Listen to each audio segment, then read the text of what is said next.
Assalamualaikum warahmatullahi wabarakatuh. Waalaikumsalam. Ini Gus, saya pernah mendengar ada ustadz yang menafsiri ayat kursi itu. Kursi itu tempat duduk kedua kaki Allah, sedangkan Allah itu tidak bertempat. Ini dengan keutamaan banyak dalam ayat kursi itu, saya juga mengamalkan setiap sholat membaca 11 kali. Terus menurut arti dari Al-Quranul Qadim dalam arti kursi itu apa, Gus ya? Terus yang kedua, Gus itu pernah mengatakan buat pedagang apabila buka toko itu kan bersyahadat ketika buka toko itu ya. Terus searah jarum jam itu saya sudah melakukan, tapi dalam batin saya yang datang dan pergi itu Allah semua yang menggerakkan. Nah, itu apa sudah betul menurut sirul asrnya gimana, Gus? Nggih. Matur nuwun. Assalamualaikum warahmatullahi wabarakatuh. Waalaikumsalam warahmatullahi wabarakatuh.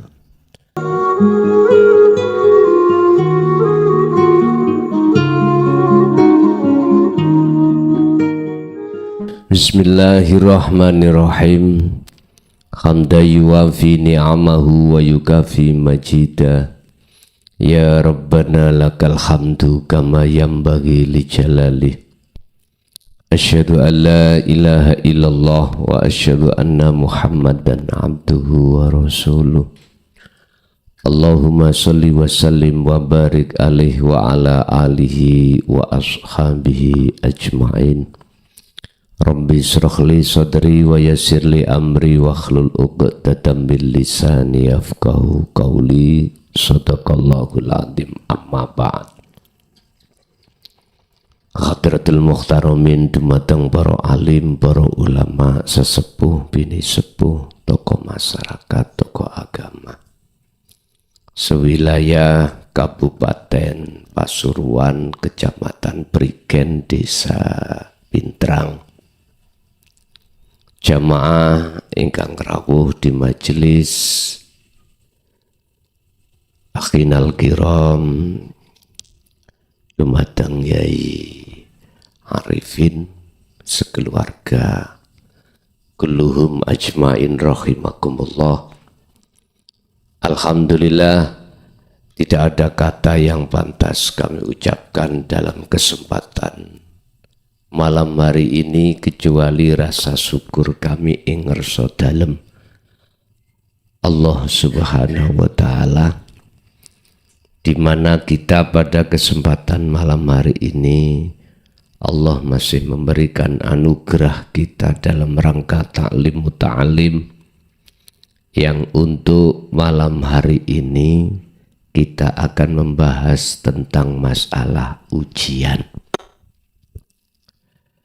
Wa zuyyina linnasi hubbus syahawah minan nisa'i wal banin wal qanatiril muqantarah wa zuyyina lan den paes-paesi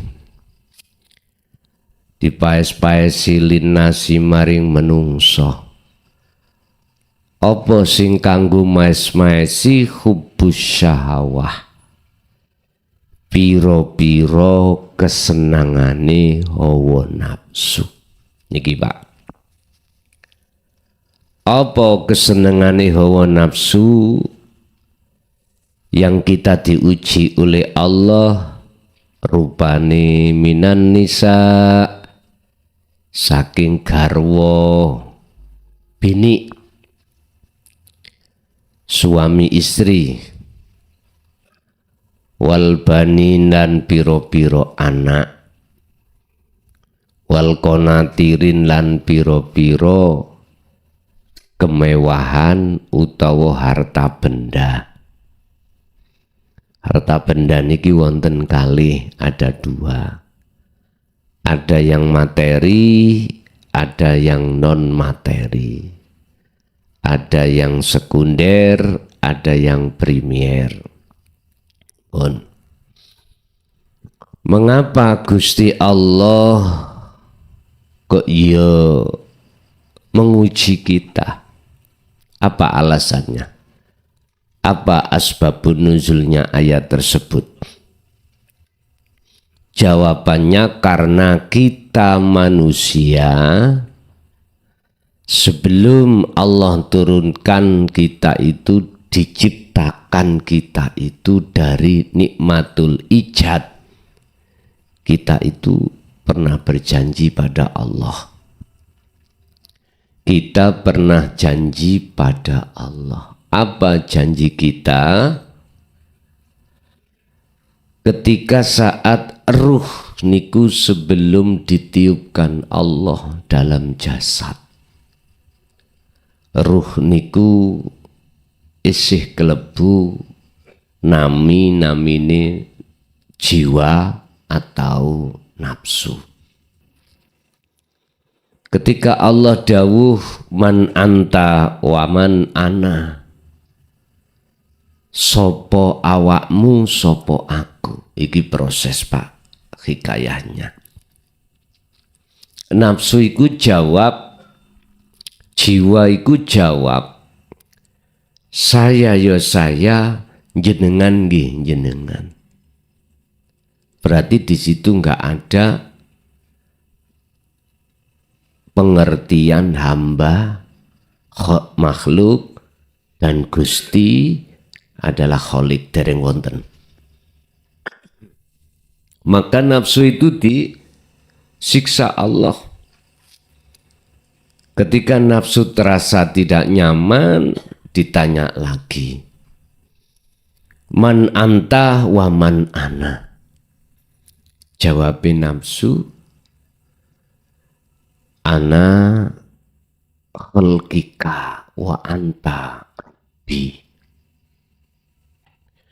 Ana khalqika, ana abduka wa anta rabbi. Saya niki hamba jenengan, jenengan iki pangeran kula. Akhirnya Allah dawuh, alastu birabbikum, betulkah aku Tuhanmu? Betulkah kau tetap mengabdi, menyembah, menghadap, bertawajuh hanya padaku? Jenengan jawab, bala syahidna, injih. Akhirnya disitulah nama jiwa itu disebut nama ruh. Wa nafakhtu, lalu Allah tiupkan ruh itu terhadap jasad. Lah, saat itulah Bapak Ibu, nikmatul imdad Allah siapkan terhadap kebutuhan-kebutuhan manusia itu. Sehingga ketika jenengan masih ada di kandungan, Allah ini mempersiapkan apa yang menjadi kebutuhan manusia itu. Lah, ketika ruh sudah jadi satu dengan jasad, maka itulah disebut insanul kamil. Ketika lahir, Rasulullah dawuh kullu mauludin yuladu alal fitrah.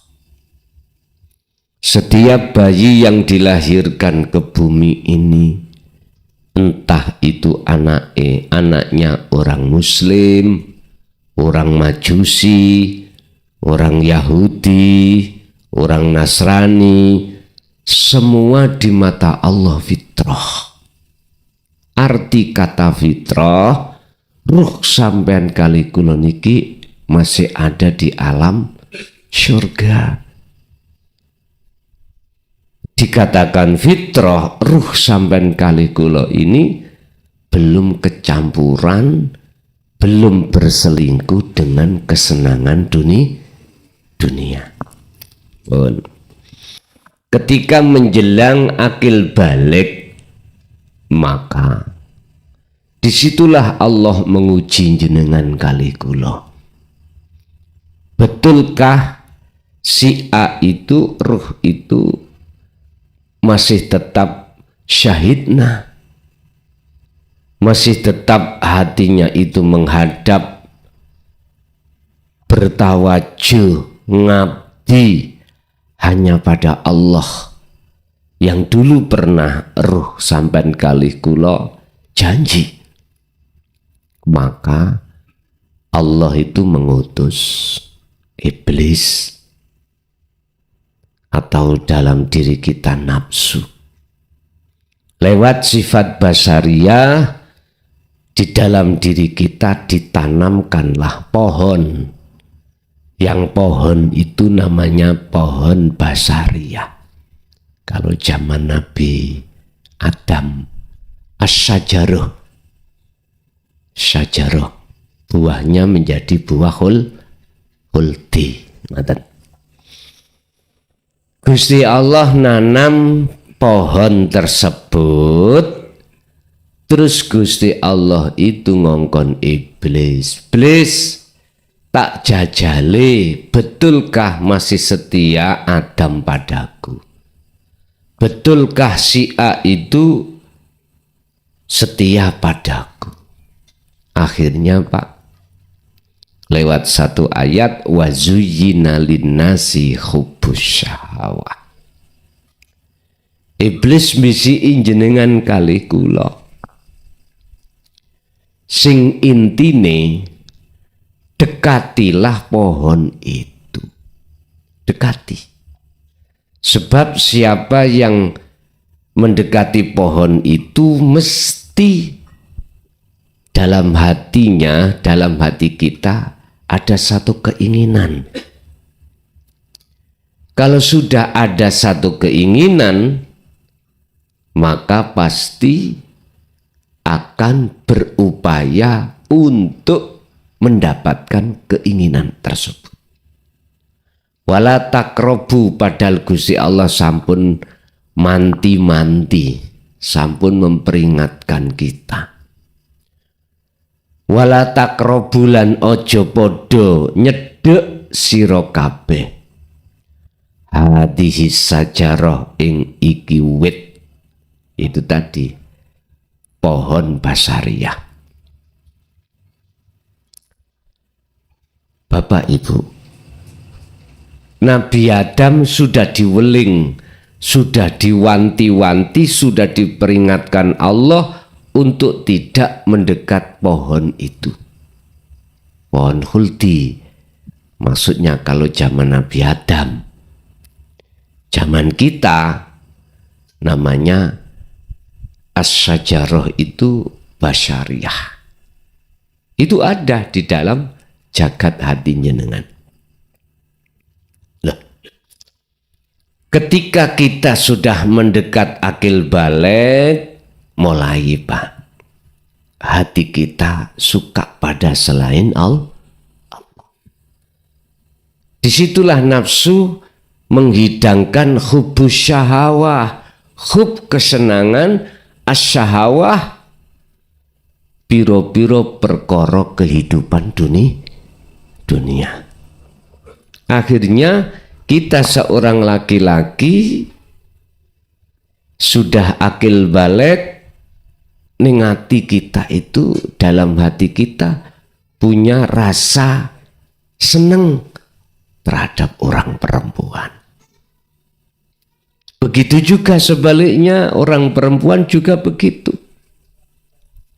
Lah, kalau sudah ono rasa seneng sebab sudah mendekat pohon itu, mesti jenengan berupaya untuk mendapatkan. Ati sampean wis kadung tresno terhadap seorang perempuan, Pak. Oleh ono rasa tresno kan mendekat.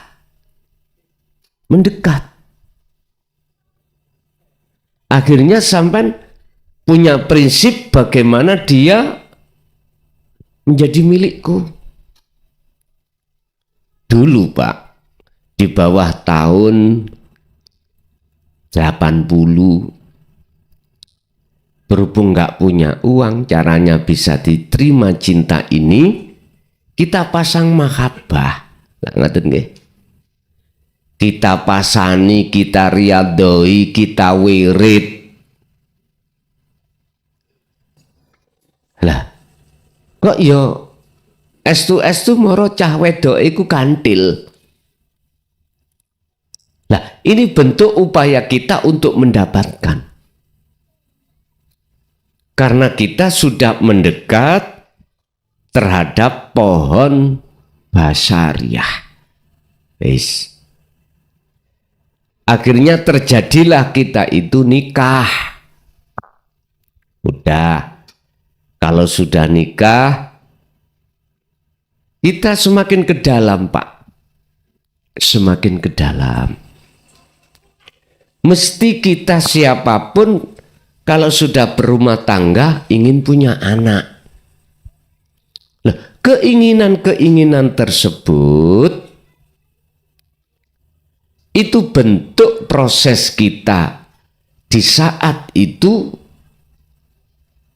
wajar. Karena ini bentuk innalillahi.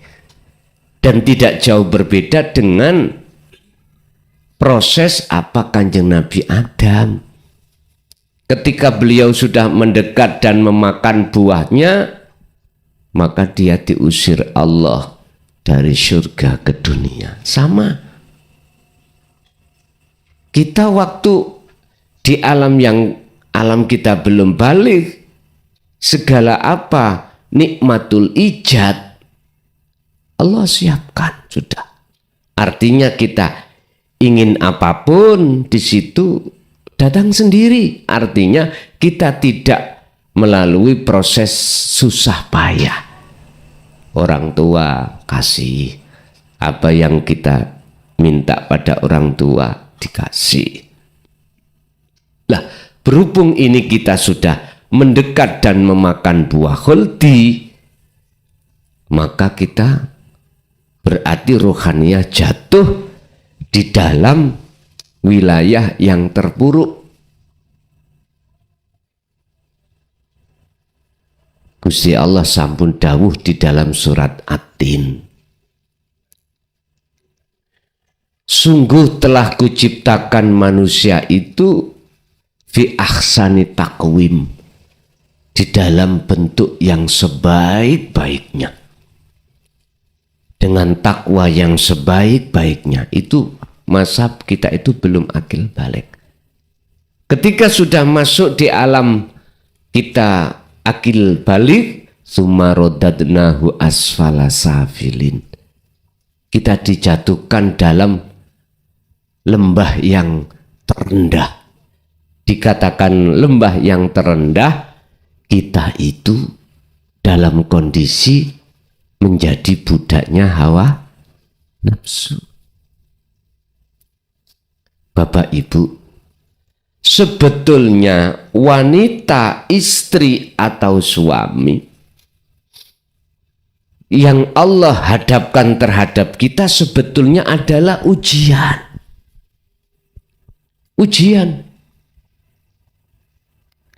Menguji terhadap kita apakah kita liyab luwakum ayyukum ahsanu amalan atau tidak.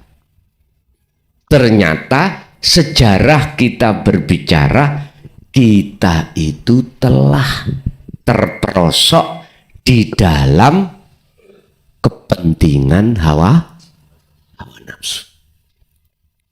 Apa itu salah? Tidak. Karena ini proses kita, Pak. Proses innalillahi. Nah, sekarang bagaimana kita itu bisa kembali kepada Allah lagi dengan proses wa inna ilaihi raji'un? Jenengan harus masuk dalam sistem mutu qoblal maut.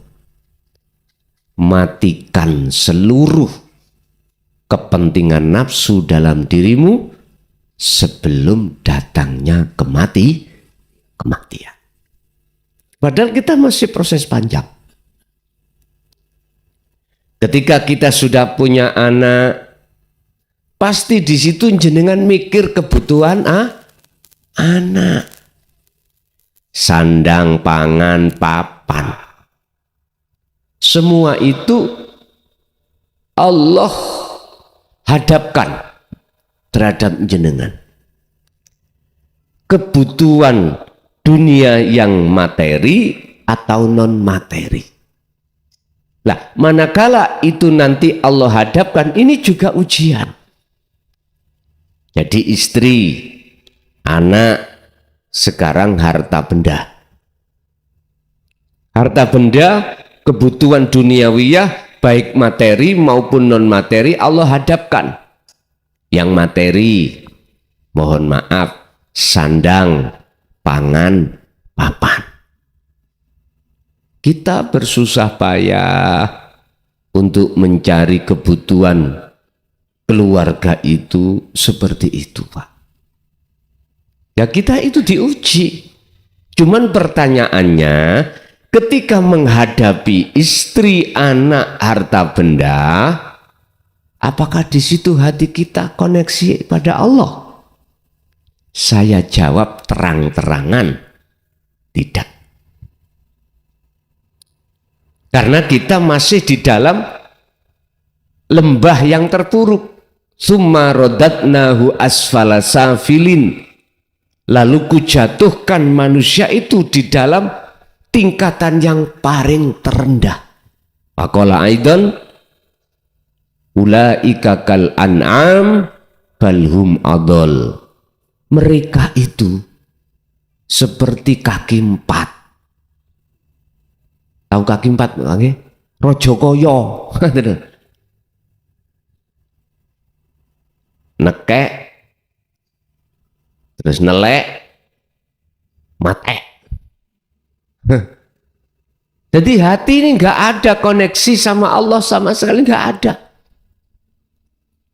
Karena memang kita masih di posisi jadi budaknya hawa nafsu. Sebab siapapun yang menjadi budaknya nafsu, kita pasti akan mengikuti hukumnya nafsu. Apa hukumnya nafsu itu, Pak? Wa ma ubarri'u nafsi inna nafsa la amaratum bisu. Pada Allah. Hukumnya nafsu itu meksa nangone roh iki supaya selalu lalai dateng Gusti. Wis. Sehingga jangan heran kita waktu sholat itu dikatakan lalai pada Allah. Justru malah ingat pada selain Allah. Dan ini proses kita, Pak, memang.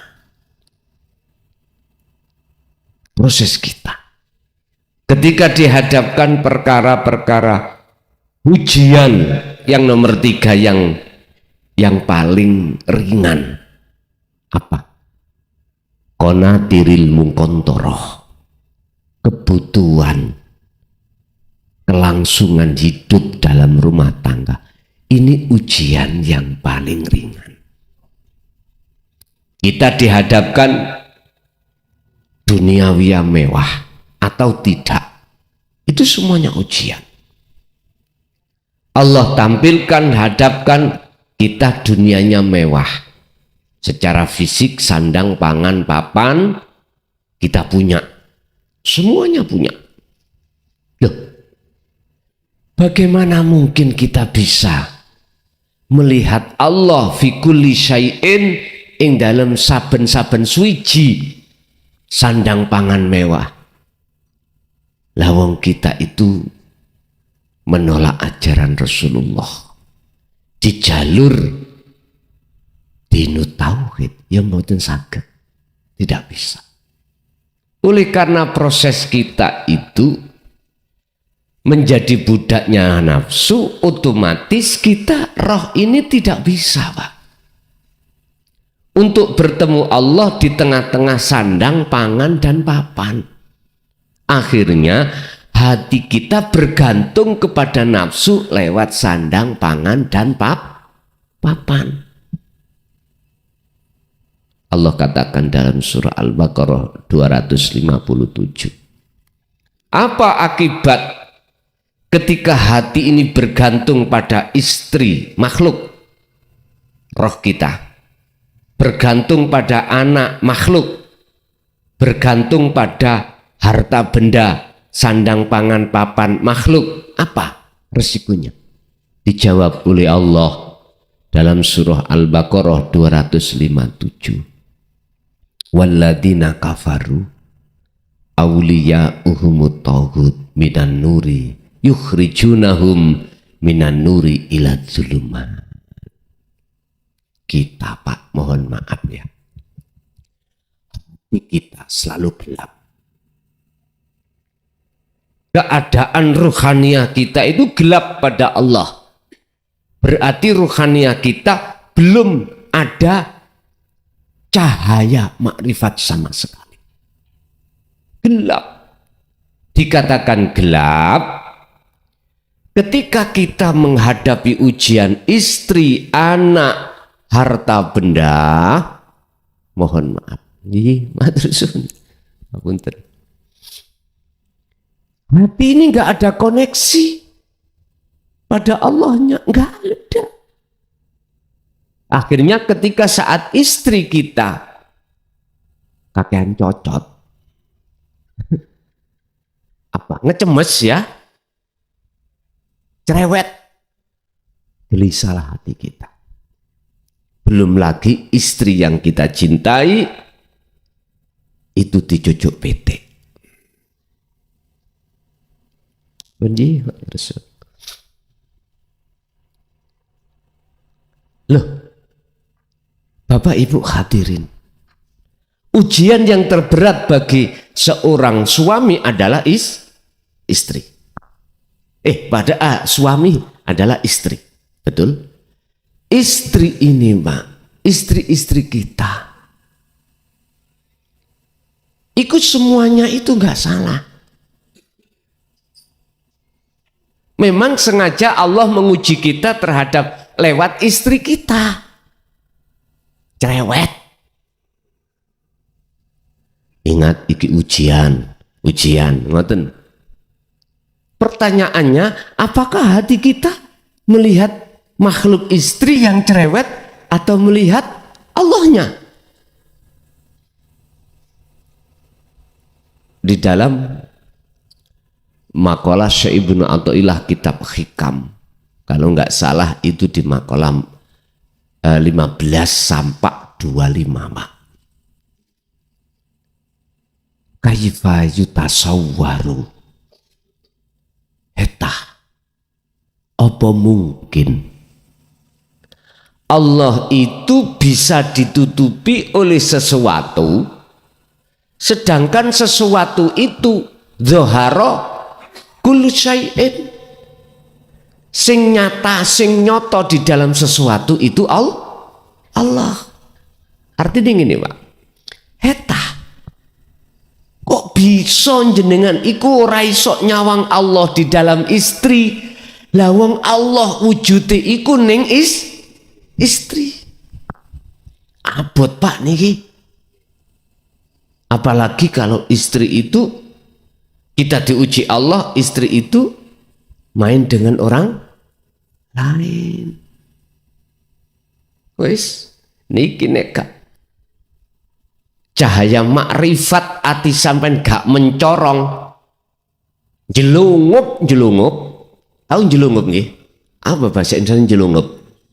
Jungkel. Jatuh kita rohaninya. Nyunsep wis kadek gak.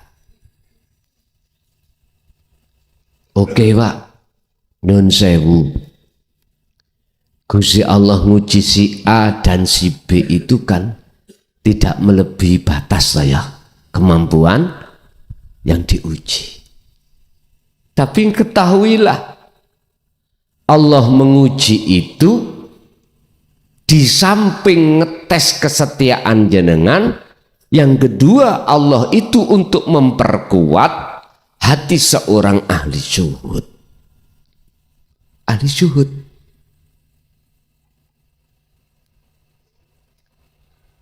Selanjutnya Allah nguji terhadap kita sebagai seorang suami atas istri, lewat istri, terus istri itu pisah dengan kita, entah pisahnya mati apa pisahnya hidup. Kan dua hal alasan kita pisah. Pisah karena mati, yang kedua pisah karena hidup. Kalau pisah karena mati sih mudah Pak ya, mudah kita tidak teringat. Tapi kalau pisah karena hidup, apalagi pisahnya karena dicucuk, wis andas niki koyok ngelup. Tapi sadar atau tidak sadar jenengan, istri nggak salah.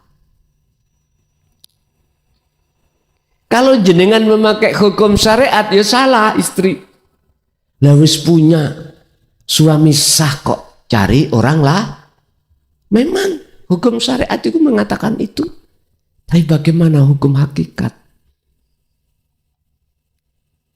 Jenengan sepanjang umur jenengan nggak bisa lupa. Sakit di dalam hati jenengan atas kejadian itu nggak bisa lupa. Udahlah sampai tua, sampan pasti teringat ketika terjadinya persoalan itu. Yun sewu, kalau kami tarik dari sisi hakikat, ada maksud Allah. Mengapa jenengan dipisahkan Allah dengan istri jenengan? Dengan anak jenengan, dengan harta benda jenengan. Ada maksud Allah. Apa maksudnya? Gini Pak, bisa jadi itu maksud Allah menyelamatkan ruhaniah jenengan supaya tidak bergantung. Jatuhnya cinta itu biar tidak pada makhluk, biar pada Allah. Dibuanglah yang menjadikan cintamu terhadap istri. Dengan cara istri dipisahkan dengan kita. Tapi kadang-kadang kalau nggak sadar, kita hanya memakai hukum syariat, ngamuk-ngamuk Pak. Oh nggak bisa, nah ngerti nih bantah toh ya. Sampai kapanpun kita akan bantah karena kita merasa memiliki. Buktinya syariat kita qabiltu nikahaha. Secara kenegaraan catatan sipil ada surat. Lah ngoten nggih? Ya persoalan itu loh akhirnya kita berat untuk lepaskan. Coba kalau tidak ada qabiltu nikahaha, enggak ada dalam hati kita merasa memiliki. Enggak ada. Kalau tidak merasa memiliki, umpama hilang, ya jenengan enggak sakit.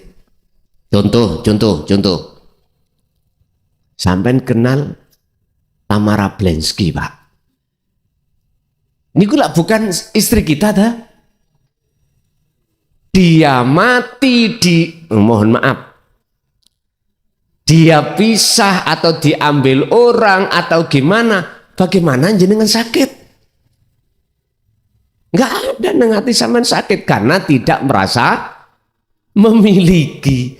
Sekarang bagaimana caranya walaupun secara dohir jasad istri kita itu milik kita tapi hati sampean enggak merasa memiliki, bagaimana? Abot. Berat. Tapi bukan berarti tidak Terus bagaimana caranya? Nah ini nanti kita simpulkan di belakang.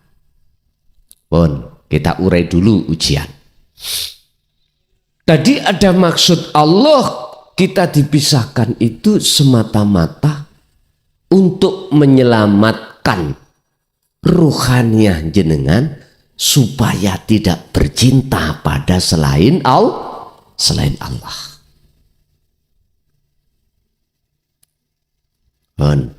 Dong Pak nggih? Dong. Berarti nanti jenengan nek diuji Allah lewat istri ngecemas,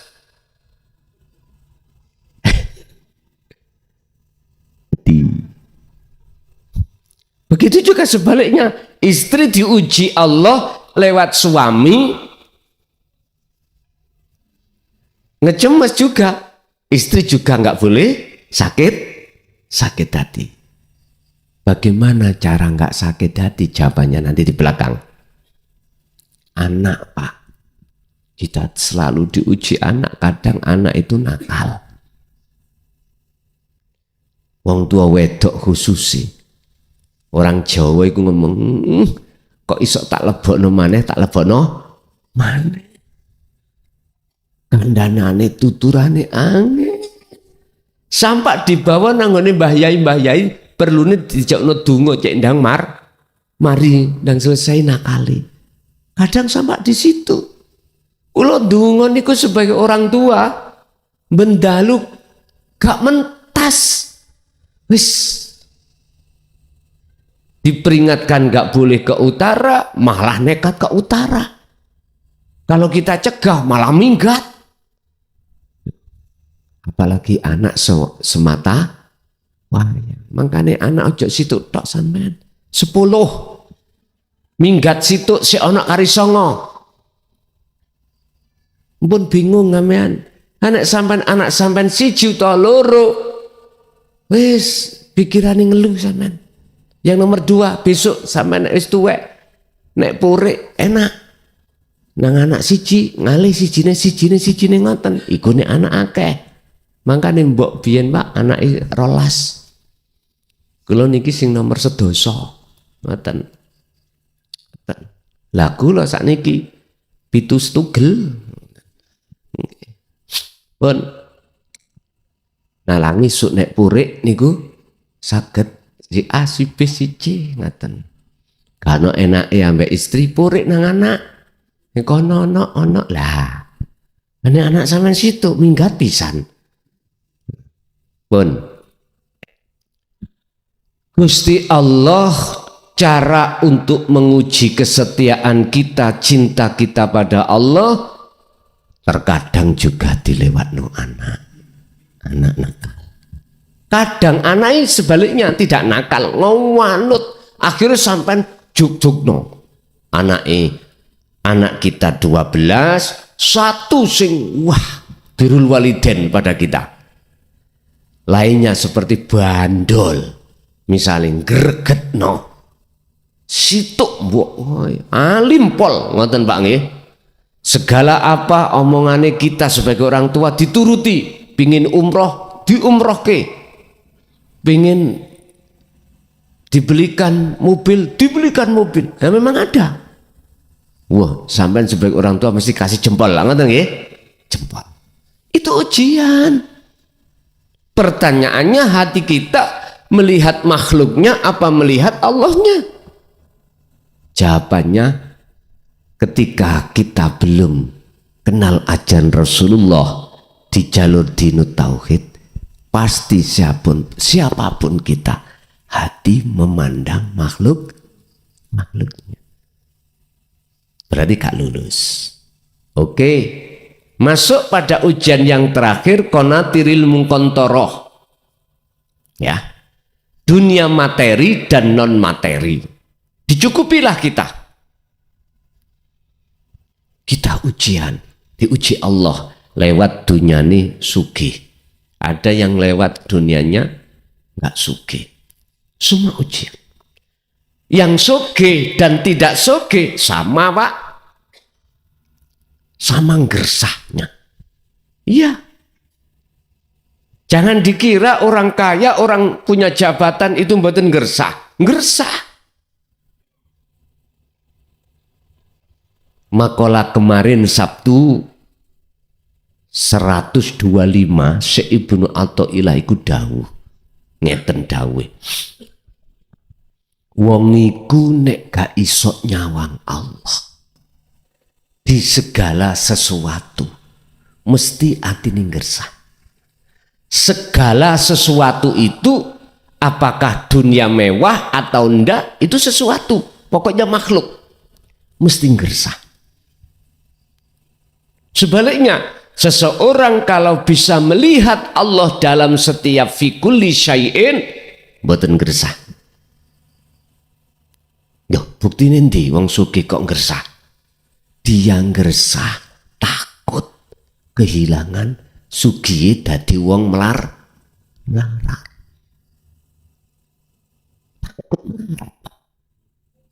Iya. Nyun sewu. Nggak punya modal. Pingin kelihatan, wah. Punya usaha.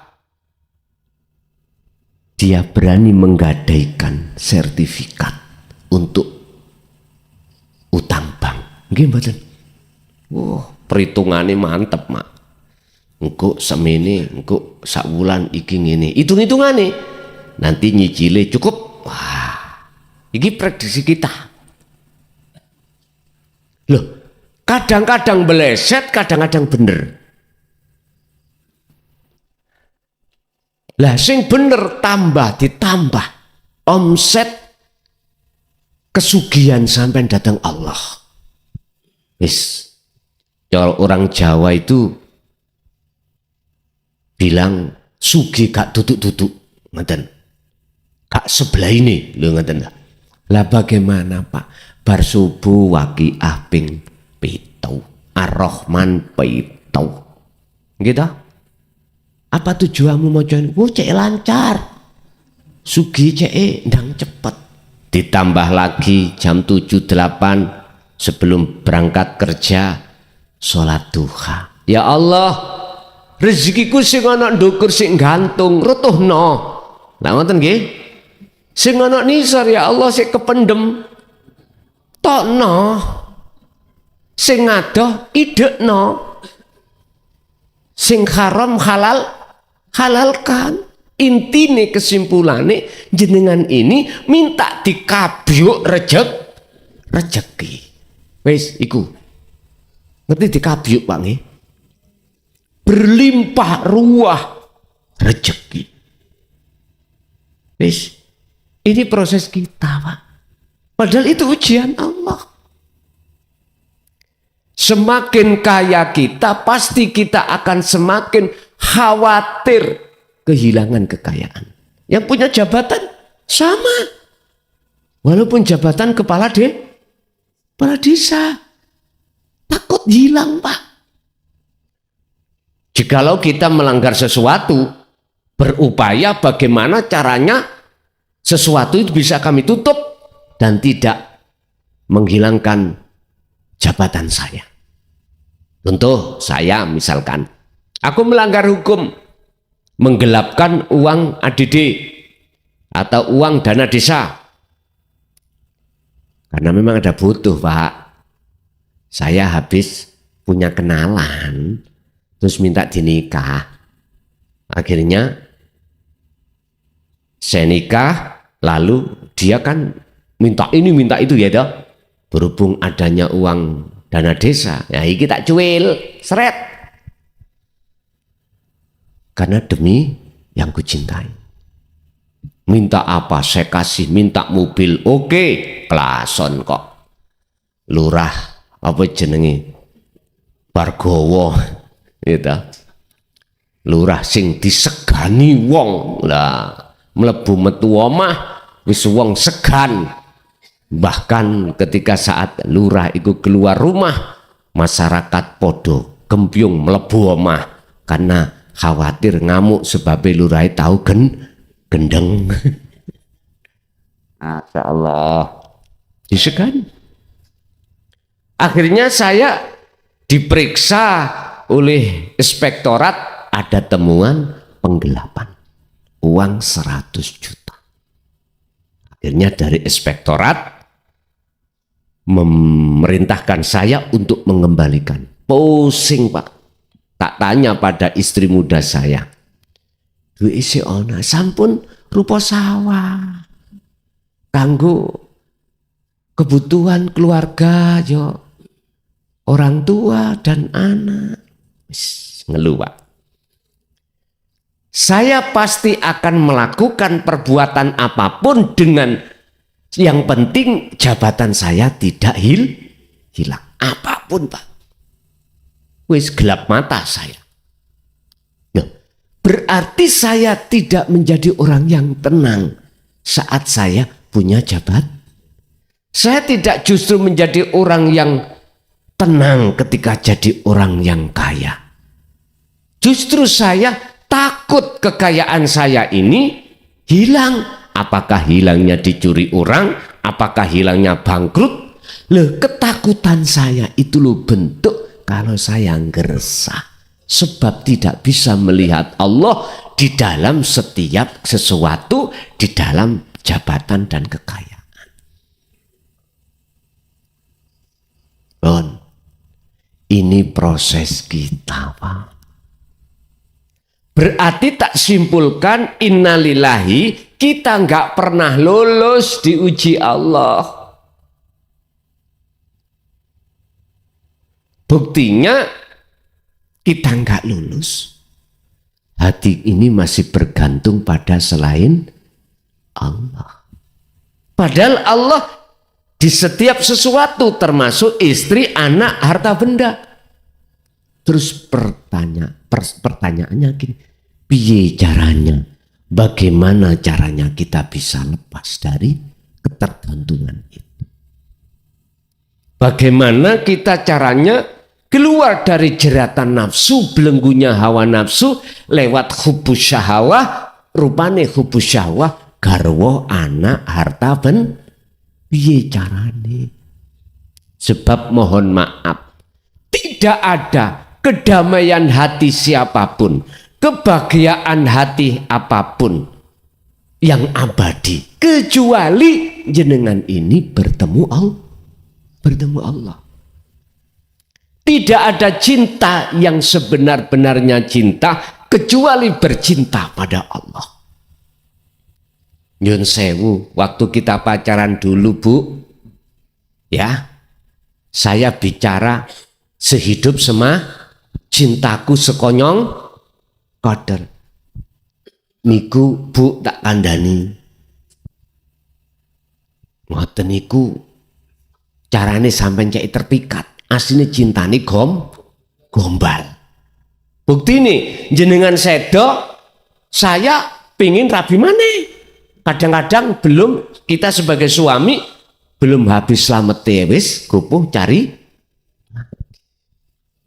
Kalau sehidup semati Bu, ketika jenengan sedo, Pak iku yo melok mlebu nang kubur duruk pisan. Nyun sewu, tidak ada cinta yang suci dan murni terhadap makhluk kecuali cinta hanya pada Allah. Kul in kuntum tuhibbunallaha fattabi'uni yuhibbukumullah.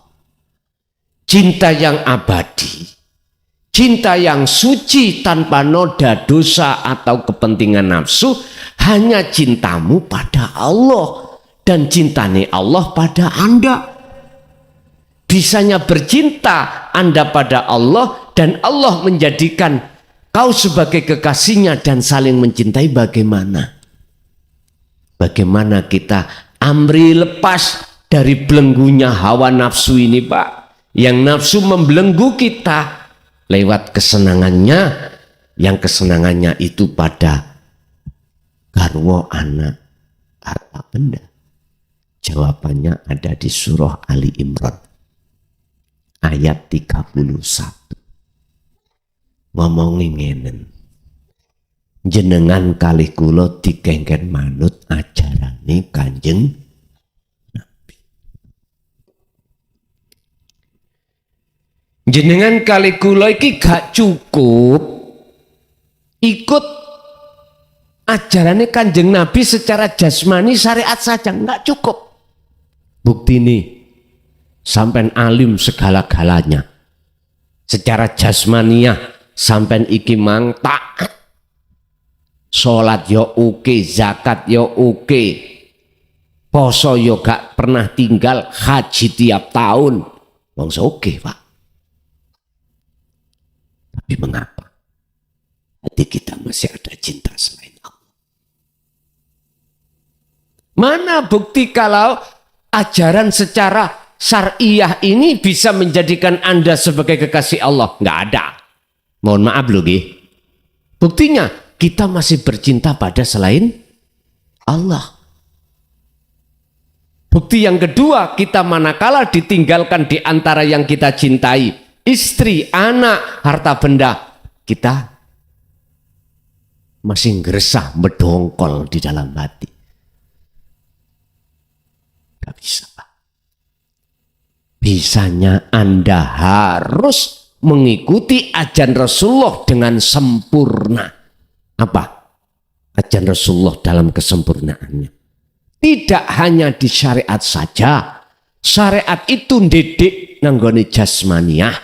Lah hakikat didik nang rohaniah. Lah ini huwaladzi arsala rasulahu bil huda wa dinil haq aidinut tauhid. Inilah ajaran Rasulullah di jalur hakikat ilmu tauhid ini 14 abad.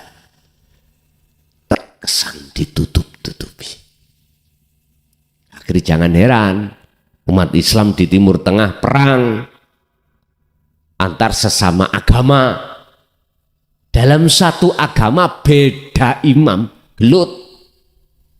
Beda madhab, gelut. Tukaran, tengkar, Syiah, Sunni, bagaimana? Padahal podo-podo Allah Akbari. Yang sana Allahu Akbar, yang sini Allahu Akbar. Ini menunjukkan bahwasanya kita belum sempurna mengikuti ajaran Rasulullah. Rasulullah, wa ma arsalnaka illa rahmatan lil alamin. Sing sana mengatakan aku sing benar, sing sini aku sing benar. Wes, sampai lihat contoh di Timur Tengah. Sampai perang fisik horizontal saling membunuh. Saya melihat sendiri. Yang satu dibom, dendam, ngebom, satu. Wah. Akhirnya anak-anak kita kecil-kecil itu jadi korban. Akhirnya meluap, Pak. Antar agama. Subhanallah. Indonesia masih aman. Tapi jangan anggap aman. Cara bolah niku genting. Tahu genting nih? Ngamet. Mungkin nek wis putus bolah iki, ya udah. Sampai terasa atau tidak terasa. Bapak-bapak yang kelahiran tahun 60 mesti teringat zaman tahun 65. Ya, pribumi saling paten dengan pribumi sendiri yang mengatasnamakan PKI. Lah ngoten ta? Iku propaganda.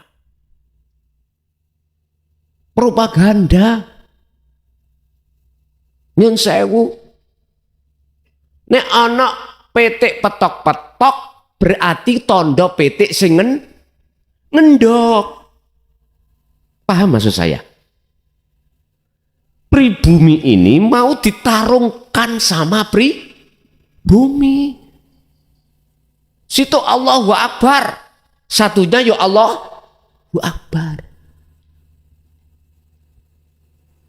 Situ ngomong PKI. Lah ngono tak? Bahasa propagandanya kita diadu umat Islam. Zaman dewi. Bacalah. Lewat ilmu hikmah menuju ilmu makrifat pada Allah. Siapa sebetulnya yang ngendokiku? Ternyata yang petok. Enak wong Jawa iku nek goleki perkara iku gampang. Delok PT. Wong sing ngendok iku ya si petok. Yang berkoar-koar. Tinggal pertanyaannya, kita sebagai orang pribumi Indonesia bagaimana? Sadar enggak? Ini sudah ketahuan, akhirnya mereka mengatakan aku juga pribumi. Loh, pinter loh.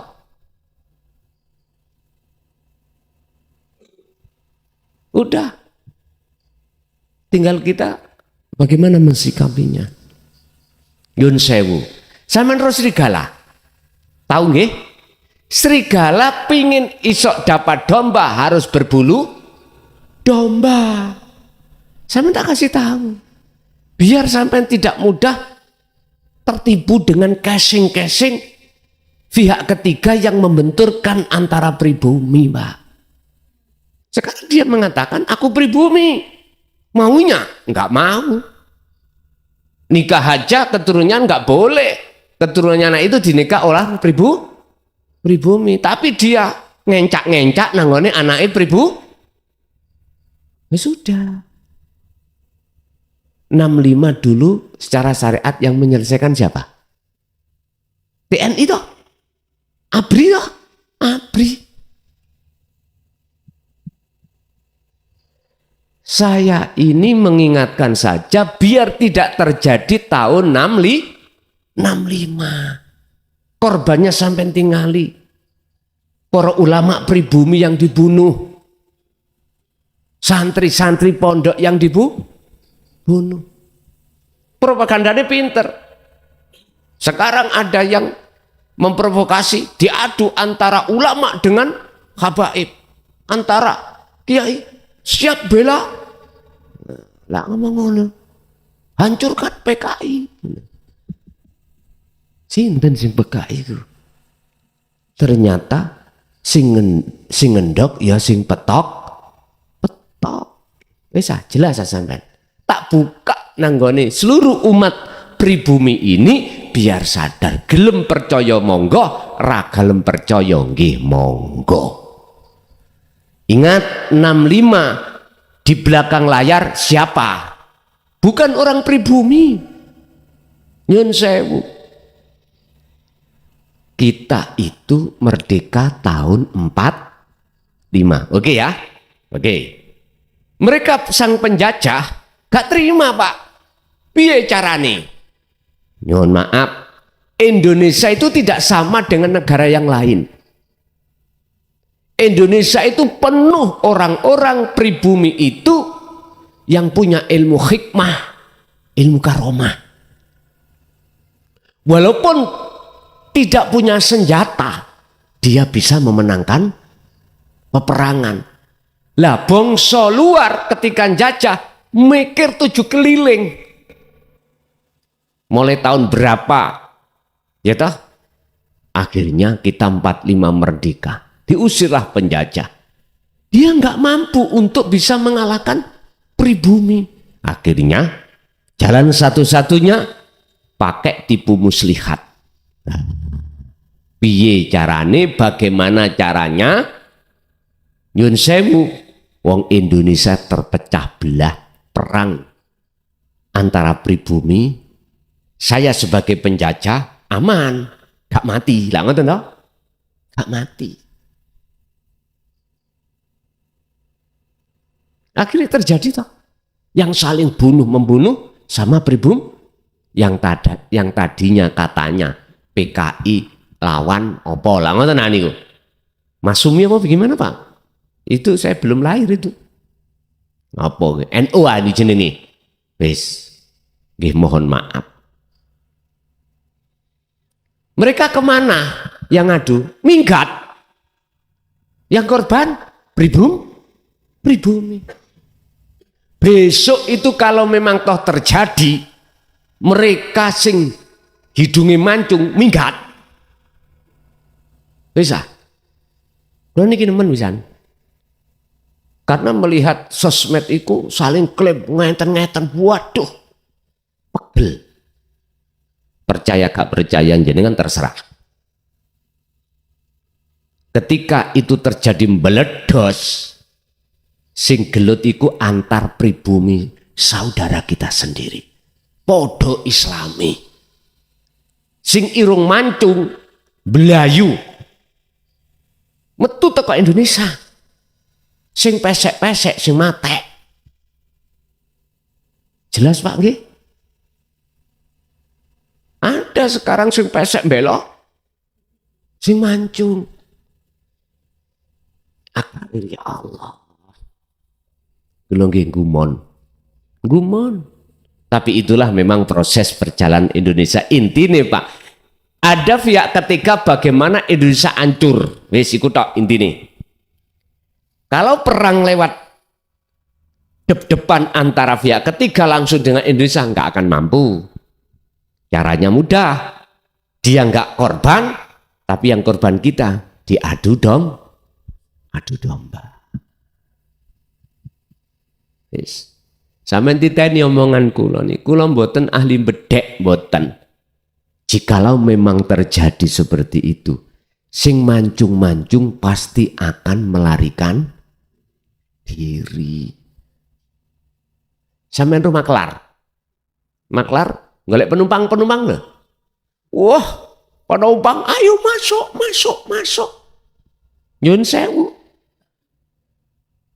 Ketika mobilnya berangkat, makelare gak gelem melok berangkat. Ya iku nantinya itu. Sadarlah wahai saudaraku, sesama pribumi, kita diadu domba lewat bahasa agama dengan modus agama. Terserah jenengan. Ini Jawa Barat sudah anget pol Pak niki. Jawa Tengah ya sondok nggih. Jawa Timur tasiki rada anget titik. Tapi mbok wong jenenge anget, nek gak ndang dipateni sumbere anget ya tambah panas bahkan kobong. Wis terserah. Negara bagaimana mensikapi? Biasanya negara itu nek wis kobar baru mudhun. Ikilah teledornya negara. Teledornya pemerintah seperti ini. Menunggu kobongan dhisik baru dipaten. Ojo ngono. Lebih baik Anda itu preventif daripada kuratif. Ngoten niku. Lebih baik kau kuratif daripada preventif. Lebih baik kau mencegah daripada mengobati. Gaya pemerintah harusnya jenengan jangan mengobati, tapi mencegah. Apa upaya untuk mencegah biar ini tidak meledos? Gampang kok, aku presiden itu gampang Pak, pol gampangi. Kok umpomo aku tadi presiden, tapi tak percayakan pada Kang Prabowo. Karena dia kan punya skill Pak, punya skill, intelijen, punya skill, karena dia kan mantan TNI ya. Aku yakin ilmu untuk mencegah itu ada. Jadi tolong dari pemerintah jangan mengobati, tapi harus mencegah. Piye caranya? Skillnya kata usah wurui. Nek gak iso moro nang Jawa Baru tak wurui. Ngoten. Nggih. Aku gak iso murui lewat medsos, gak bisa. Ngoten. Bun. Belewak rak tutuk kuning yang ya apa? Gak cross Pak. Pun kembali ke laptop. Kembali ke materi kita ujian. Kita itu diadu domba roh ini oleh nafsu, dibenturkan lewat garwo, anak, dan istri. Kita akan bisa selamat terlepas dari belenggunya itu, kita harus mengikuti Kanjeng Nabi. Fattabi'uni, kata Allah di dalam surat Ali Imran, ikutono Muhammad. Akhirnya Rasulullah dawuh, fattabi'uni, ikutono ajaraku di dinu tauhid ini. Sebab dinu tauhid ini khusus ngajarke roh ini supaya qad tabayyana rusdu minal ghayy, meninggalkan, melepaskan belenggunya hawa nafsu. Kita akan merdeka bebas dari penjajahan hawa nafsu. Di dalamnya Allah kasih pelajaran ilmu tauhid untuk mengenal wujud nafsu, untuk mengenal diri, untuk memahami sifat-sifat wujudnya Allah, sifat-sifat wajibnya Allah yang ada pada diri kita. Wis, anggap saja ilmu sudah kita bawa, akhirnya yang berikutnya amal. Amal berarti kita selalu dzikir. Lah, di dalam dzikir fungsinya kita kholwat, yakfur bitaghut wa yu'min billah. Belajar hati untuk meniadakan rasa pangrasa keakuan diri sebagai makhluk yang bisa ini, bisa itu, punya ini, punya itu.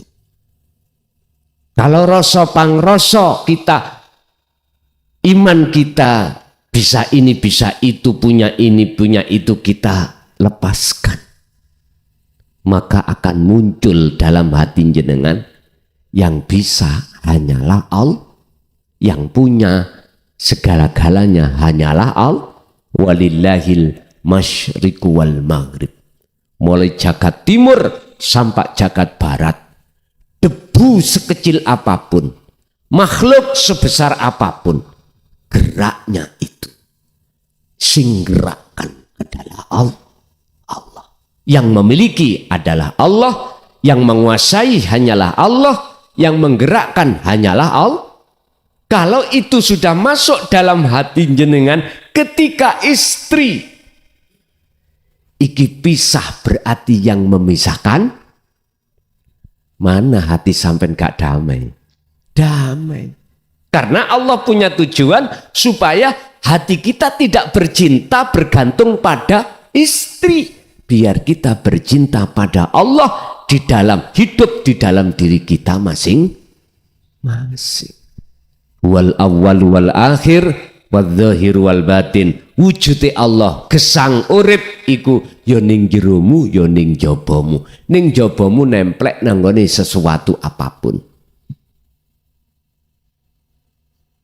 Please, akhirin jenengan tidak berlarut-larut dalam kegelisahan ketika saat ditinggal istri atau suami.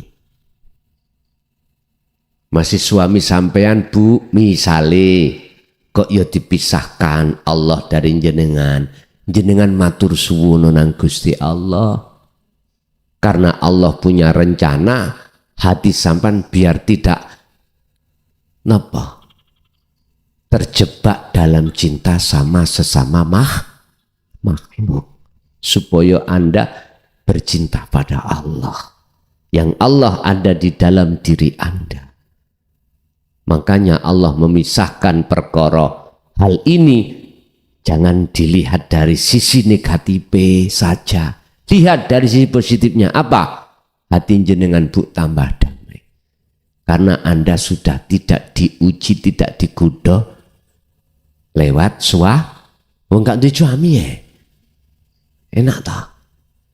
Kekayaan yang juga bagaimana jenengan itu mang takut melarat, lawan sampean ya wis melarat gak ada apa-apa.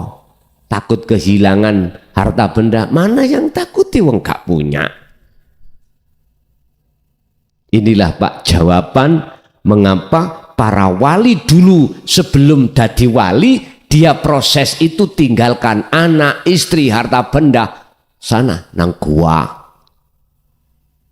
Ada yang ke alas, ke hutan, tinggalkan semua pergaulan dengan manusia.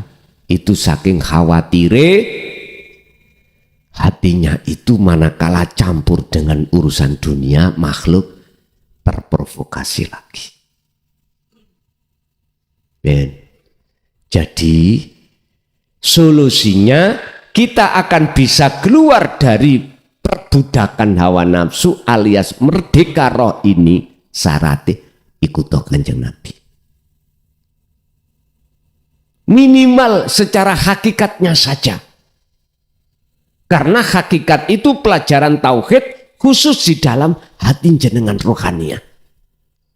Akhirnya diajarkanlah bagaimana cara zikir yang benar untuk pelepasan diri dari belenggunya hawa nafsu.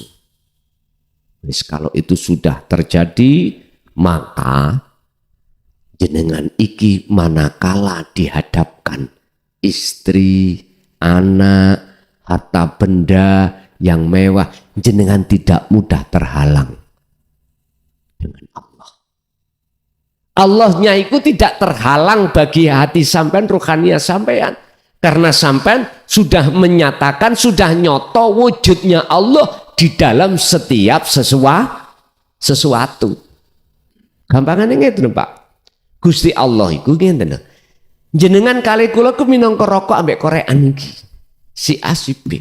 Lah Gusti Allah itu sing misalnya Gusti Allah itu umpama saya ya.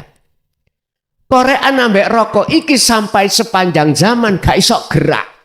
Korean gak iso murup kalau nek gak diurupno seseorang, ya toh? Tidak saya urupkan. Rokok iki gak iso metu beluke nek mboten diurupno Korean. Intine Pak, iki gak ada manfaat sama sekali kalau tidak ada saya. Makhluk seluruh dunia ini gak ada manfaatnya jikalau tidak ada Allah. Al-kaunu kulluhu zulmatun. Yang namanya makhluk, setiap makhluk itu zulmah, nggak ada manfaatnya, nggak bisa memberikan manfaat. Malakum dzarra wala naf'an, tidak bisa mendatangkan manfaat ataupun mudarat, belas nggak ada jikalau nggak ada Allah. Rokok kali korean ini biarkan sampai besok, ya seperti itu, diam. Inilah sifat kita sebagai manusia.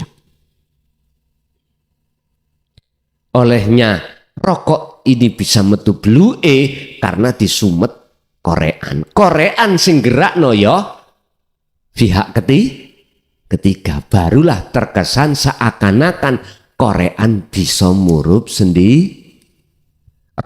Rokok juga begitu. Umat manusia mengapa lupa kalau ada pihak ketiga? Ada Allahnya. Mengapa dia tidak lupa?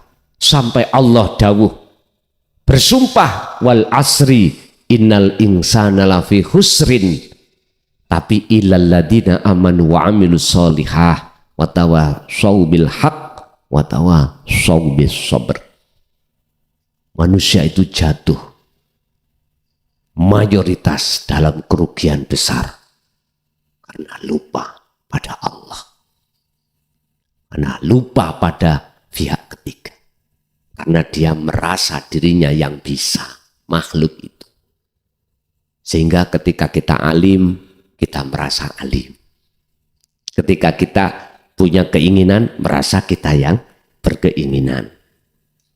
Kita bisa melihat, merasa kita melihat, mendengar, berkalam, dan seterusnya. Kita itu makhluk bisanya ngaku sebab apa? Yaitu karena kedorong bisikan nafsu alladzi yuwaswisu fi sudurin nas. Dikongkon ngaku-ngaku. Buktine iki kok omahku, ya merga itu kok nyambut gawe keringet saya. Lah gitu ya. Kita lupa. Kita kerja gerak, siapa yang menggerakkan? Gak usah jauh-jauh Pak. Kita bernafas, siapa yang menafaskan kita? Lalu lupa. Mengapa demikian? Satu, karena memang kita itu kena bisikan nafsu. Kedua, satu sisi kita menolak ajaran Rasulullah di jalur dinut tauhid. Akhirnya kita mudah dibentur-benturkan nafsu lewat kepentingan dunia. Umat pribumi Indonesia akan pasti terjadi peperangan sesama pribumi manakala Anda ini mudah dibenturkan oleh pihak ketiga. Ngomong syariat. US tuh. Saya tidak ngecap ngomong enggak. Qurannya sudah ada. Qurannya sudah Allah bicara. Mungsuhmu sing nyoto adalah dirimu sendiri. Innahu lakum aduwwum mubin. Al-Baqarah 208. Nafsu iku innahu sak temene nafsu lakum iblis lakum kedue sira kabeh iku mungsuhmu, mungsuh iku aduun, mungsuhmu binun kang pertelo. Itu mungsuhmu sing nyoto karena mungsuhmu ada di dalam dirimu sendiri. Ini mungsuh dalam selimut. Inilah Rasulullah mengatakan jihadul akbar. Mungsuh sing paling berat adalah mungsuh melawan pribumi sendiri. Kalau bahasa negara loh ya, kita perang melawan pribumi sendiri. Kalau bahasa ilmu hakikat, ya nafsu ini, Pak. Paham ya? Kesimpulannya, segala hal apapun yang Allah hadapkan, baik garwa, anak, istri, anak, harta benda adalah ujian karena kita telah berjanji hanya menyembah, memuja, tawajuh pada Allah. Prosesnya innalillahi, kita bonjrot. Artinya kita tersesat dalam jurang hawa. Oke, berhubung kita masih ada kesempatan umur, Pak, gunakan untuk bagaimana caranya kita lepas dari belenggunya penjajah itu. Otomatis jenengan harus mengikuti ajaran Rasulullah. Begitulah akhirnya kita merdeka. Kalau kita sudah merdeka, inilah maksudnya mutu qoblal maut, matilah kau sebelum kematian datang. Matikan rasa keakuanmu sebagai makhluk yang bisa apa-apa, alias jadilah seperti rokok, jadilah seperti korean gak bisa nyapo-nyapo kalau tidak dinyapo-nyapokan pihak kedua, pihak ketiga. Ini maaf, kita pihak ketiga kita adalah Allah Subhanahu wa Ta'ala. Oke, masuk pada sesi tanya jawab. Barangkali ada yang perlu ditanyakan, monggo kami persilakan. Assalamualaikum warahmatullahi wabarakatuh. Tadi yang dibilang Gus tadi yaitu mengenai hubus sahawa itu ada 3, yaitu anak, istri, dan harta benda. Tapi saya kok menerimanya kok ada yang kurang pas ini. Misalnya Gus tadi bilang kalau punya anak jangan 1, lebih baik sampai 7, 8. Otomatis kan hubus sahwanya ini kan lebih besar gitu loh, Mas. Jadi ujiannya juga semakin berat. Kalau saya kira kok malah kalau lebih kecil ya lebih ringan kan. Menurut saya seperti itu. Mohon maaf ya. Terus yang kedua ini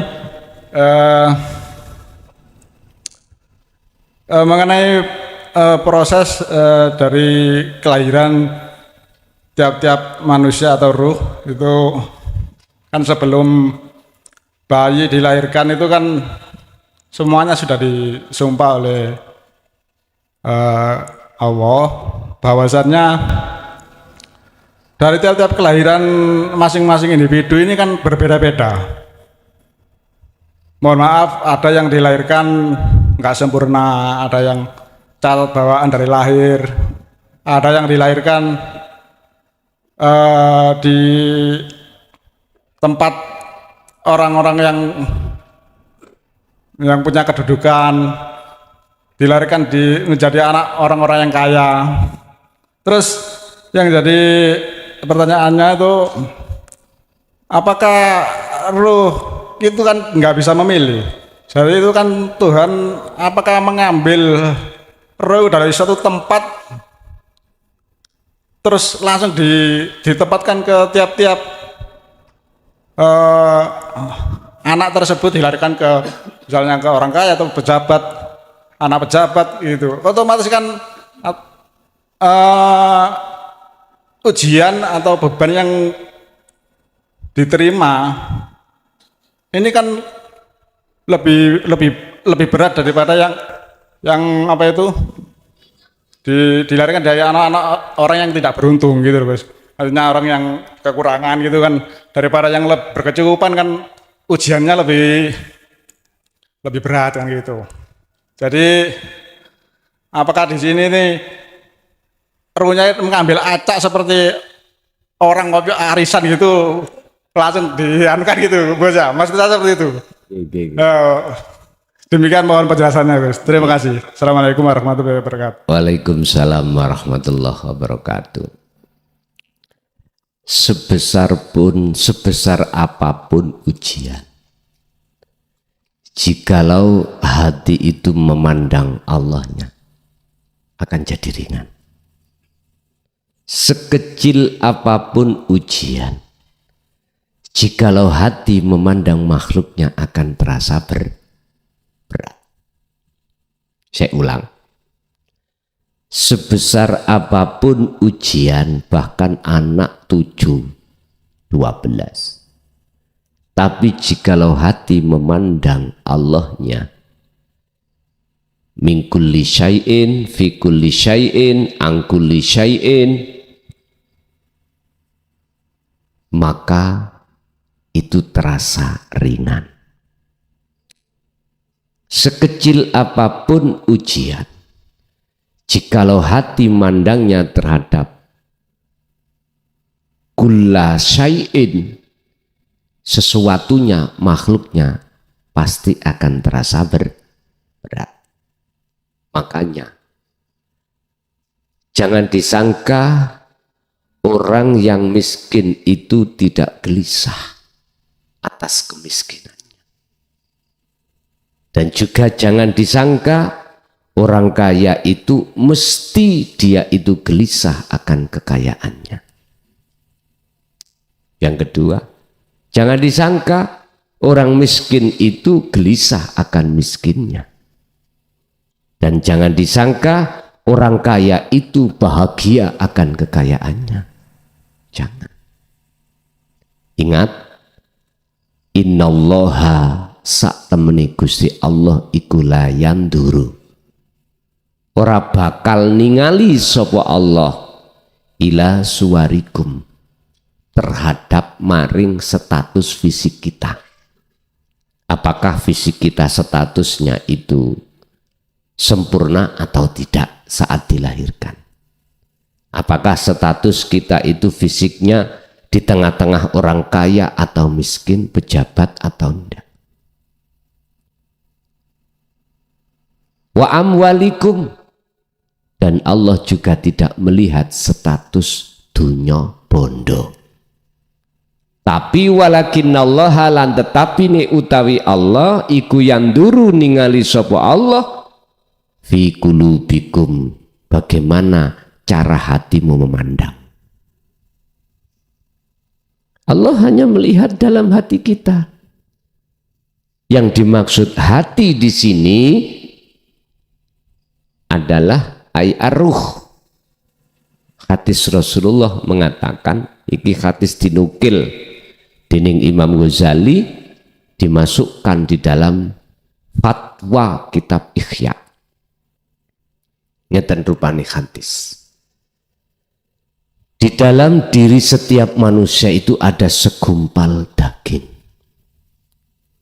Jikalau daging itu bagus, maka baguslah semua. Jikalau daging itu fasad, rusak, maka rusaklah semuanya. Apa yang dimaksud daging itu? Ternyata wahwa al-qalbu, hati. Terus terus disarah dening Imam Ghazali dalam kitab Ihya, al-qalbu ay ar-ruh. Jadi bukan hati itu seperti hatinya ayam, hatinya kambing, bukan. Tetapi yang dimaksud al-qalbu ay ar-ruh, ruh. Siapa yang keadaannya ruh, hatinya bagus di mata Allah, maka jasmaniahnya itu mesti bagus di mata Allah. Begitu juga sebaliknya. Jadi ruh itu tidak akan memandang jasad ini statusnya apa. Yes. Jadi anak sedikit atau banyak itu bukan ukuran berat dan tidaknya ujian bagi ahli syuhud. Tapi kalau bagi ahli hijab, golongan kita, syariat saja, ya jelas karena kita memakai akal. Dikasih anak satu ujiannya dikit. Daripada 7. Lagi itu akal loh kita bicara. Akal. Tapi kalau kita bicara ilmu tauhid di luar akal, hati. Kita memandang hati. Jadi kesimpulannya dari pertanyaan pertama itu gini. Anak sedikit atau banyak, ujian dikit atau banyak, itu akan terasa berat bagi kita manakala hati memandang makhluknya. Jikalau memandangnya dari arah Allahnya, maka itu terasa ringan. Contoh ini. Yang terkenal Abu Hasan As-Sadili. Itu mimbatil aulia, kekasih Allah. Tapi dia mengapa kok kaya raya? Kaya raya, Pak. Tapi dengan kekayaan itu beliau amanah. Dengan kekayaan itu, ujian itu, dia tidak ditumpai, malah numpai. Beliau jalankan yang dimaksud amanah itu, dia jalankan hanya di atas jalan Allah. Jalan Allah, bukan jalan nafsu. Memang secara logika leres Pak jenengan bahwasanya anak 7 itu ujiannya lebih besar daripada anak 1. Apalagi tidak punya anak. Apalagi kita tidak beristri. Apalagi kita tidak punya harta benda. Nah, akhirnya kita memilih yang paling ringan, baik secara akal maupun secara hati, wis enak. Apa?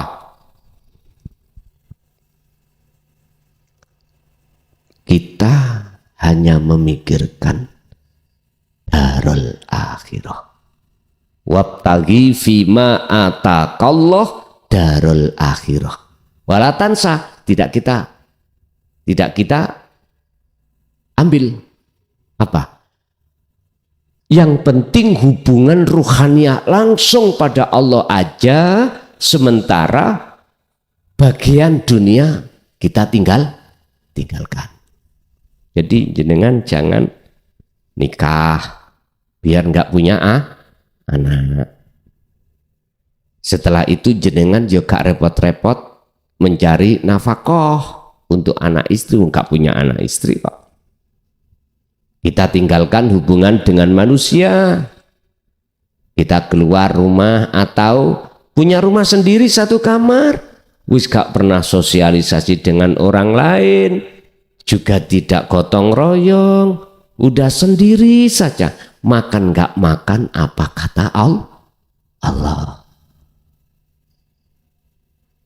Udah, kita di dalam kamar sendiri, jangan pernah keluar. Gembul semut yoga, gembul kecoak yoga. Jadi kita hanya bertapa selama-lamanya.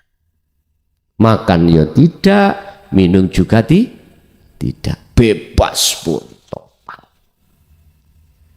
Kapan itu terjadi? Wallahu a'lam. Mungkin kalau kita sudah meninggal baru tinggalkan semua. Apa mungkin kita masih di tengah masyarakat, kita tinggalkan semuanya?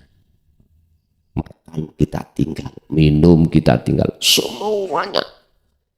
Yang ada kaitannya dengan jasmani kita tinggalkan. Ya mungkin saja, dan monggo itu hak setiap diri manusia.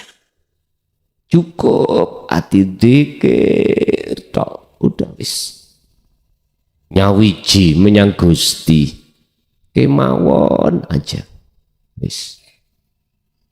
Jadi wis sudah tidak pernah tahu wujudnya matahari, tidak tahu pernah wujudnya bintang bulan, sudah. Manakala itu jenengan lakukan gak salah buat Anda. Karena setiap diri manusia punya hak masing-masing. Saya pun tidak pernah menyalahkan. Pun itu satu.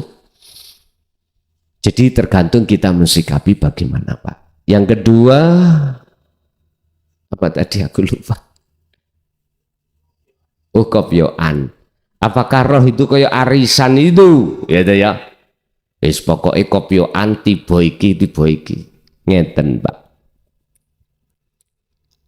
Ketika Allah sudah meniupkan roh itu setelah perjanjian sudah ditandatangani, maka Allah tentukan yang namanya nikmatul imdad. Apa nikmatul imdad? Kebutuhan jasmania sampean kali kula saat di dunia itu Allah sudah siapkan. Bahkan jabang bayi sebelum lahir itu sudah Allah siapkan ASI di dalam ibunya. Setelah itu kita dilahirkan, entah diletakkan Allah di tengah orang yang punya atau tidak punya, rakyat biasa atau pejabat. Ruh ini tidak protes. Ruh ini nggak ada ruh yang protes. Ruh itu akan protes disebut jiwa tatkala sudah masuk di dalam alam balik. Baru protes. Yang dilahirkan di tengah-tengah orang miskin kok gak orang kaya yo, nanti enak. Yang dilahirkan sebagai masyarakat biasa kok gak di tengah-tengah pejabat. Kalau ketika pas lahir itu gak ada ruh itu protes. Yang ada hanyalah menangis. Apa artinya menangis?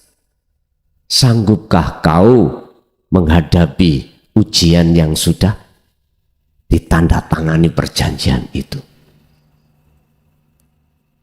Dia keluar dari alam surga menuju alam dunia. Sebetulnya itu dia itu ingin kembali lagi. Nangis. Bu Bidan itu ya anaknya gak lahir gak nangis diceplesi Pak. Itu ada teorinya sendiri. Ya apa sekarang menangis? Itu ada alasan tersendiri menurut ilmu kedokteran. Ilmu kedokteran. Kalau punya mbok, punya orang tua saya itu dukun bayi dulu itu. Justru saya sering yang menghantar beliau itu nulungi bayi. Dulu itu nggak ada bayi nyungsang dioperasi, nggak ada Pak. Dan jadi dereng ngonten operasi ngoten. Mbok iku ya, nyun sewu. Nek pas ketepaan sing ngelahirno iku bayine nyungsang. Wetenge iku mbok niku mbuh ya apa diusing-using nang ngoten lho, ya gak ngerti aku. Kok ngerti ndase ana ndukur kok ngerti. Mungkin ya karena pengalaman. Oh nek ndas iku ngrenjeling ini, ngoten mungkin ya. Mestinya yang bener itu kan posisi kepala bayi itu kan di bawah toh ya. Di jalannya lah gitu toh. Lah setahu saya sebagai saksi hidup, beliau itu kalau nulungi bayi, kalau pas bayinya posisi nyungsang, itu beliau uter. Ambek kecumi-kecumi mbuh maca apa ya gak ngerti ya wong biyen ya. Mboten digetno. Jadi tangan dua itu halus diputer-puter ngoten. Lah inilah saya tahu jawabannya. Ternyata itu mengalihkan kepala dari atas diletakkan ke bawah. Selalu bawa gedang mak itu dulu itu. Tak kira sih dikekno aku sing ngeterno. Pungkasane mboten. Didulangke nanggone sing bayi. Saya tanya apa alasannya? Biar wattnya itu cepat. Tahu watt nggih? Ngeden. Niki lho. Tapi jarang menemui hal itu. Tapi kadang-kadang menemui. Sebab waktu hamil itu kan sudah dilihat toh Bu. Iki nyungsang atau enggak lah. Namanya oyok.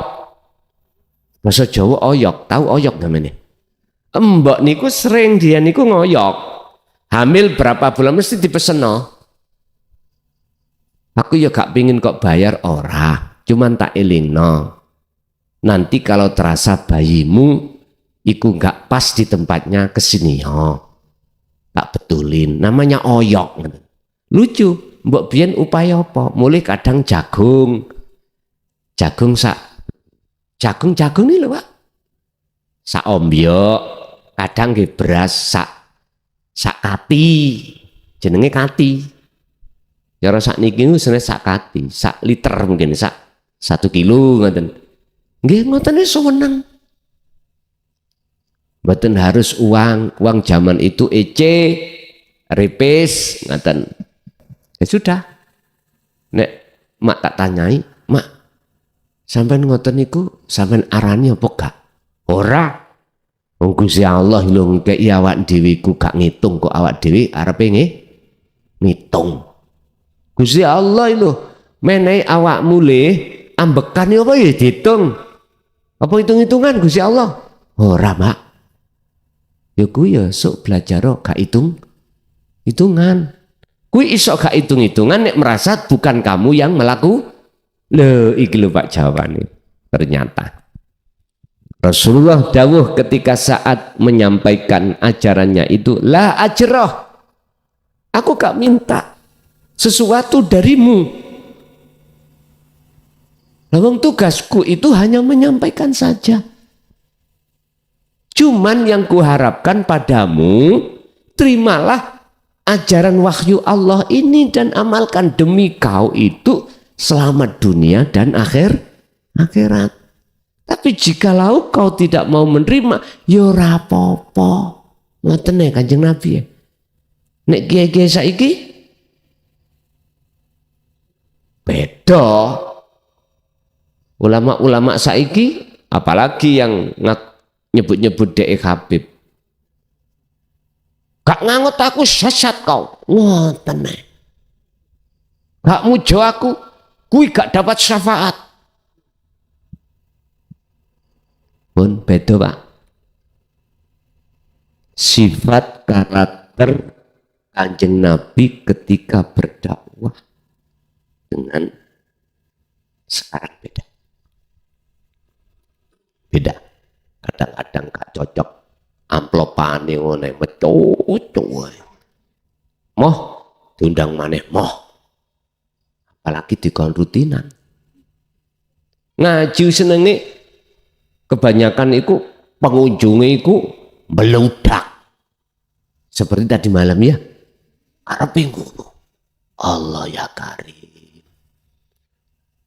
Nyun sewu. Ana PT angkrem. Bahasa Indonesia angkrem apa? Mengeram. Antara telur 10 dengan telur 3. 10 kopior kabeh. 3 jadi. Pilih pundi? Pilih 3. Ngaji tauhid ini Pak, mohon maaf, ajan Rasulullah di jalur dinut tauhid ini gak butuh wong akeh, titik sing penting dadi corondok dingkremi 3 sing penting dadi dari sepuk daripada 10 buan kabeh mending 3 dadi pitik syukur 10 ya dadi kabeh. Dengar. Makanya mohon maaf, jujur mawon. Dikira cara ulama-ulama ahli sufiku suka pengikut. Enggak. Banyak tapi ompong. Mending situk dadi. Ya itu. Mending situk dadi. Buat apa gerubiuk. Ono sing ngibarno bendera weng jari solawatan tapi atine lali menyang Allah. mohon maaf, ini menurut saya itu adalah miris. Miris. Artinya al ilmu bila amalin kasajarin bila thamarin. Ilmu itu penting, oke, semua banyak mengikuti. Tapi ilmu ini manakala tidak jenengan amalkan, gak tadi PT, gak tadi. Gedekno ilmu itu setinggi apapun ilmu tauhid itu, tatkala tidak jenengan amalkan berbentuk khalwat dzikir tersebut, mohon maaf, justru niku corok wong ngetepil ngoten dandil. Tahu dandil amen. Kembali bumerang ngeneki awak dhewe wujudin di takabur ya. Akhirnya digawe unggah-ungguh nak ngene grup. Terkesan ahli tahqiq. Wes cemplungno kali ya HP menek ngono. Nek grup kok gawe model kaya ngono pinter-pinteran. Cemplungno kali percuma. Percuma. Amalkan. Bentuknya sing sering khalwat jenengan baik secara umum maupun secara khusus dengan metode dikron kathiron. Sejatine dzikir baru di situ berbuah. Laksana ilmu yang tidak diamalkan, laksana jenengan nandur pohon tapi tidak berbuah. Oke. Memang pertanyaan ini mengapa? Belakang kopioan ya. Jadi Pak, roh iku nggak pernah protes pada Allah ketika saat dilahirkan, diletakkan di posisi status dohir apa enggak. Tapi roh iku akan protes manakala saat dia itu mencapai masuk alam utawa di zona akil balik begitu lah. Dan itu ya wajar Pak, wajar karena pada saat itu akal mulai berjalan, kita itu logika mulai kita gunakan. Tapi bagaimana caranya di luar logika hukum hati ini bisa berjalan kembali sehingga bisa kembali pada Allah? Bagaimana? Jawabannya ringkasan materi ngaji tadi. Iya, lanjut. Masih ada ibunya, wonten Bu? Assalamualaikum warahmatullahi wabarakatuh. Waalaikumsalam. Ini Gus, saya pernah mendengar ada ustadz yang menafsiri ayat kursi itu. Kursi itu tempat duduk kedua kaki Allah, sedangkan Allah itu tidak bertempat.